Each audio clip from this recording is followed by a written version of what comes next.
Mauritania की समुद्री हदूद में यूरोप जाने की कोशिश में 170 तारकीन वतन डूब गए, जिनमें से 89 की लाशें निकाली जा चुकी हैं।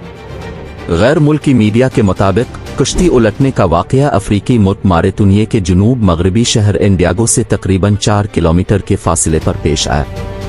कोस्ट गार्ड ने 5 साला बच्ची समेत 9 अफराद को जिंदा बचा लिया। इमदादी कामों के दौरान अब तक 89 लाशें निकाली जा चुकी हैं, जबकि अब भी 70 से जायद अफराद लापता, जिनके जिंदा मिलने के इम्कानात मदूम हो गए होंगे। जिंदा बच जाने वालों ने बताया कि हादसे का शिकार होने वाली कश्ती सेनेगल और गैम्बिया की सरहद से रवाना हुई थी, जिसमें 170 मुसाफिर सवार थे।